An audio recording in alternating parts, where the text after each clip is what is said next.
Welcome to Black Sheep Philosophy. I've been doing some thinking about our society and the way that we live for quite a few years. I think that's brought on by the fact that it seems to be really difficult. I mean, week after week, month after month, year after year, slogging your guts out, working your fingers to the bone, and you seem to get worse off. The system we live in seems to be very heavily weighted in favour of the rich, and not very weighted at all, as light as a feather, in favour of all the workers. It sprung to my mind that we haven't come very far from the slaves building the pyramids of ancient Egypt. Why do we have to work so hard? And how come the rich, who don't appear to do much, how come they get richer? So I've been doing a bit of, churning up here, bit of studying as well, bit of reading up, bit of YouTubing, bit of Googling, and it appears that the money in the Western world, the money we call wages, or investments, or deposits, or whatever, it doesn't appear to be real. Money is in fact the essence of your slavery and my slavery. Okay, so here we go. Money comes from the central bank. In any country in the Western world, there's a central bank. America, of course, has the Federal Reserve Bank, which is a private bank with shareholders and investors. We, of course, have got the Bank of England. Bank of England is not a Bank of England, it is the bank in England. It's the central bank in England, and it's a private bank with shareholders. So, the biggest bank in England, one of the major financial institutions of the whole world, private bank, smack bang in the middle of London. Who's the shareholders? Well, I expect the shareholders for number one, top of the list, will be the Queen and Prince Philip. And any other members of the royal family, I should imagine, but for fair play to them, I don't mind that at all. So what is this money? The central bank, the Federal Reserve or the Bank of England, don't actually have any money, but they are there to bring money into existence. And so they only lend money to other banks, high street banks.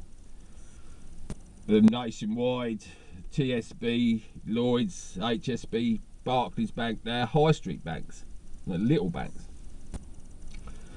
So, let's say the man from Barclays or HSBC, he needs to do some mortgages, do some loans this week, so he rings up the central bank, this is the Bank of England. Yeah, it's HSBC here, down at Hastings. I need £1 million, or I need £1 million over the next 4 weeks, to cover demand. So the Bank of England said, that's fine. I'll just type the money into your system, and you'll have it by tonight at 12 o'clock. Of course, he's typed it in. No money, no gold, no silver. So he's typed the money in from the central bank to HSBC in Hastings. Right. So at 12 o'clock at night, that money comes into the bank. It's not money, it's just numbers. And so it's not real. The way I'm thinking with my black sheep philosophy, if you like, is that money that come out of nothing, this £1 million come out of nothing, is only legitimised by someone saying that they'll pay it back, plus interest. Okay, so what's the HSBC going to do with this imaginary money that's only just become legitimised, sort of real? Well then, HSBC, Barclays, TSB, Lloyds, whatever bank on the high street you have, then they offer it as loans and mortgages to customers. So along comes Mr. Hard Working Class Man, wants a mortgage, he wants to borrow, say, 150,000, underestimate, 250,000 for mortgage on a house. For course, you have to go through all the checks, make sure that you pay back your debts and you've got a good credit rating. But then on the dotted line, it says, Mr. Hardworking Man, you can borrow this 250,000 mortgage on your house. Sign there. You sign it, see, to say you're going to pay it back plus interest. And this is how fake money becomes real in our institutions or in society today. It's completely fake and you're going to work for it. So the only real thing you got is the hours that you're going to work for this fake money. The reality is just your efforts, i.e. slavery. Okay, so as I said before, so I can sit in my car and it's not my car, even though, let's say I bought it brand new for cash or whatever, for check or for HP, doesn't matter whether I bought it outright, brand new, and I think it's mine. My name's on the logbook, but it's not my car, right? It's an asset of the state. You go and buy a house, you think you own the house, sitting on your own sofa inside your own house, but you don't own the house. You can only own the title deed. That's what a title deed is. It's a deed for the title, which means you are going to put your name above the door of your house. So it's sitting in your house or sitting in your car. You don't own anything. It's assets of the state. Right. Now, I don't mind my job. I like working in civil engineering. I don't mind. Especially now I've got a better job as supervisor. And I can, guide people, tell people what to do. I don't mind my job. I don't mind getting up at 6 o'clock in the morning, and I don't mind coming home at 7 o'clock at night. I don't mind them hours, I don't working. I don't mind. Even if my wages, when it comes into the bank, in the middle of the night, click like digital, it's no real money, just into the bank digital. I think that's come from an imaginary bank where our Queen and Prince Charlie are probably major shareholders of that bank. So when they get the money back with the interest, they're making a bit of money on the side, yeah, or on the top, whichever. So I don't mind Queenie, don't mind Prince Charles, I don't mind the fake money system, and I don't mind my job. But what I do mind is the European Commission.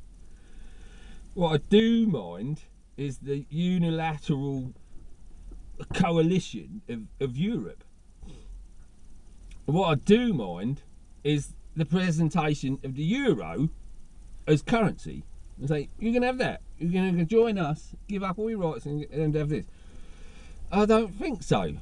Because where's the euro come from? The euro that Portugal uses, Spain uses, Greece uses, Ireland uses. This euro that's actually going down in value. Yeah, 71 pence yesterday, 73 pence each a month ago. That's lost 3 pence in a month. And it keeps doing that, keeps losing.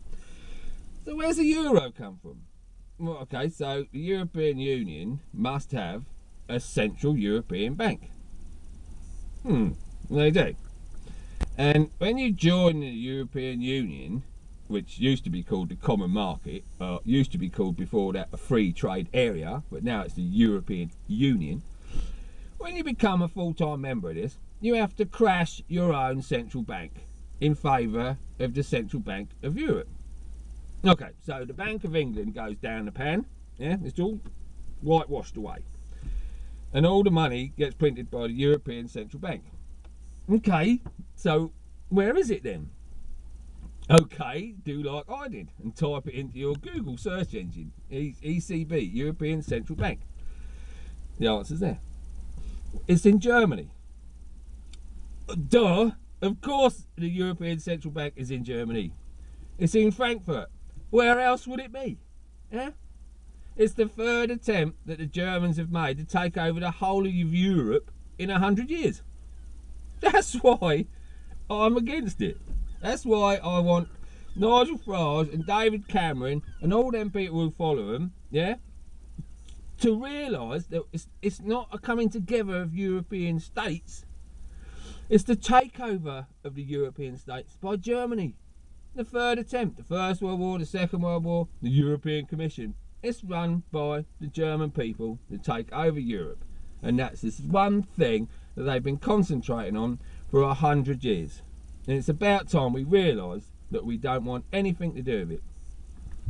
Because if we do it, right, I'll be sitting on my sofa in my pretend house that I think I own and driving my car that I paid cash for, and all these things will be assets of the European Commission, the assets of the European Union, and all belong to Germany.